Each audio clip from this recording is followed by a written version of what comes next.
nadamay pa yung MMDA. Kayo ang may pinakamalaking ghost project. Mark, magpahanap ka please ng drone shot nila. Ano makikita natin doon, madam? Paano kung mga nakasilong yung mga yan? Di wala din. Di ba? Wala din tayong makikita kung nakasilong ho yung mga yan, mga boss. Sadali. Yan. Ngayon mga bossing, tuloy natin yung sinisigaw ng mga DDS doon. Billion, 100 billion. Billion ang billion. Tapos, haharangan nyo ang protesta ng tao. Sweldo nyo. Uy, protesta lang ng DDS yan. Majority na protesta. Eto nga,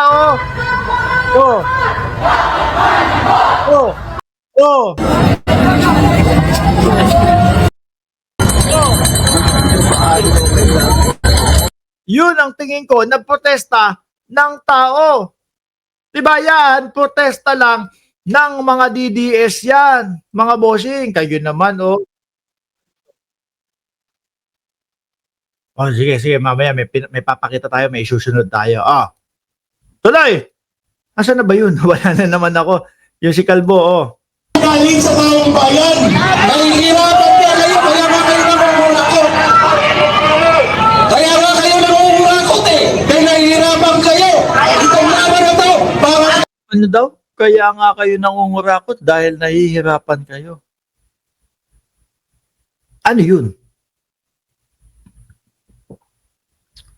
Pinipilit kong i-connect pero hindi ko ma-connect.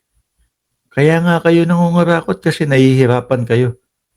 Wala, bawal po ang mga drone today, sabi ni Luis Argabuyo. Kaya ka nga Celis nandyan kasi bayad ka. Kala ko wanted pa tong si Celis no? Kala ko nasa ibang bansa pa to. Tapos kami ang inyong ipitin. Nag-coordinate kami. Pinapagilid lang ho sila mga kababayan. Sabi gilid lang kayo para totoong para makarekta yung mga dumadaang sasakyan at hindi kayo masagasaan kung ano-ano na ho ang pinagsasabi nila doon sa MMDA. Pinagbumura na ho nila. Sa polis. Sabihin nyo, puta kayo ng MMDA, magdanakaw kayo. sabi mo siguro ng MMDA na nagpapagilid sa lang niya itong mga ito, pinapagilid ko na nga lang. Sinasabi ko, gilid lang para hindi masagasaan. Nasabihan pa kami na magnanakaw. Eto pa ho, mga bossing, ewan ko. Nako, eto naman si Guanzon. Kasama lang din ho ito, mga kababayan. Kasama ho din ito dito kay Eric. Pero parang ibang lugar naman tong kay Guanzon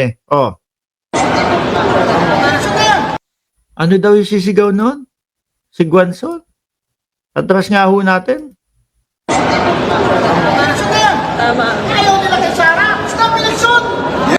Makasara na din pala tong si Guanzon. Ito, yung dahilan kung bakit natalo yung mga kakamping dati. Paano pinasok sila ni Guanzon? Tapos, karamihan nung oras kapag sila ay nagsasalita sa entablado, si Guanzon ang kumakain. Yung mga senador mga bossing, na dapat ipaliwanag yung kanilang plataforma de gobyerno, wala. Kinain ng oras ni Guanzon. Mga kababayan, ito ang isa sa dahilan kung bakit mga natalo po yung mga senador ng kakamping. Bit-bit si Sara, Dala-dala si BP Sara, Uy, bakit mo dala yan?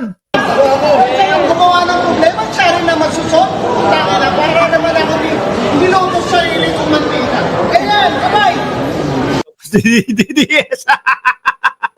DDS, nandiyan na daw po si pambansang nanay, survivor. Sabi ni Joel Depano, ito po yung isang siraulong Guanzon. Ayan, si Guanzon, parang Tsaka ito mga kababayan, may style tong ginawa Nanalo. Di ba? Nanalo yung nila, yung party list nila. Aba, hindi naman siya kasali. Bigla daw siyang papalit daw. Bigla daw substitute daw siya doon sa first nominee. Biglang siya nauupong congressman. Halatado po yung gagawin. Ayun, wala. Hindi pa din po pinayagan. Ano to? Ano ba tawag dito? ano tawag doon? Yung gustong-gusto na maging congresswoman, no? Kaya lang hanggang ngayon, hindi makamit yung kanyang minimiti. Ano daw yung sinisigaw ni Guanzon, mga boss? Election na yan. Tama. Ayaw nila kay Sara. Stop election! Ano naman nila? Ayaw nyo sa korupsyon. Pero, yung gusto nyo iluklok, yung gusto nyo maging presidente, ayaw magpaliwanag. Di ba? Oh, kumpletos recados.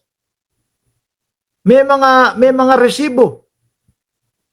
Pero ano, wala, dismiss natin yung kaso. Dismiss natin yung impeachment ni Sara Duterte. Di ba? Nakakahiya yung mga DDS, mga kababayan. Kung ipagmamalaki nila sa atin, no, yung pagkaka-dismiss ng impeachment ni Inday Sara Duterte, Diyos ko naman, nakakahiya naman yun. Bakit? Ibabalik lang namin sa inyo, napatunayan nyo ba na hindi magnanakaw o hindi nagnakaw ng kaban ng bayan ang vice-presidente? Hindi ho. Di ba? Tapos gaganong-ganon daw si Guanzon. DDS daw ho. O yan. Sino ba yung bit-bit mo? Si Sara? Kayong gumawa ng problema, siya rin na magsusot. Taka na, para naman ako nilotos sa sarili kong mantika. Ayan, kamay! Kailang kamay! Oh, ha? Ibang klase. Asa na ang reyna ng korupsyon? Asa na si Sara? Hinahanap nyo. Gusto nyo na talaga. Oh, sige, eto. Yung mga DDS, nandoon ho, sigaw ng sigaw, mga kababayan, yung mga DDS sa EDSA, tapos dapat sana kasama nila ito, wala. Iwan sa ere yung mga DDS. Na po, saan? Biyahe, bumiyahe. Si BP Sara, doon sa Japan. Pang-ilan na bang biyahe ni BP Sara to? Sandali nga. Talaga naman ho, mga bossing, sa loob ng 1 taon, mga kababayan, nasan ba yun? Hinahagilap ko. Eto. Ito pong Japan na biyahe, mga bossing, pang-ilan na ba ito? Tingnan niya natin. Ito. Ito nga. Ito. Ayan. Laki kasi, hindi ko nakita. Ito. Ito na. Simula Marso hanggang Marso, Mayo, buwan-buwan, mga kababayan. 1, 2, 3, 4, 5. 1, 2, 3, 4, 5, 6, 7, 8, 9, 10, 11. 11 ba? 5, 6, 11. Simula Marso lang ho yan, ha? Hanggang Setyembre 21. Meron pang mga natitirang buwan ho, mga kababayan, bago matapos yung taon.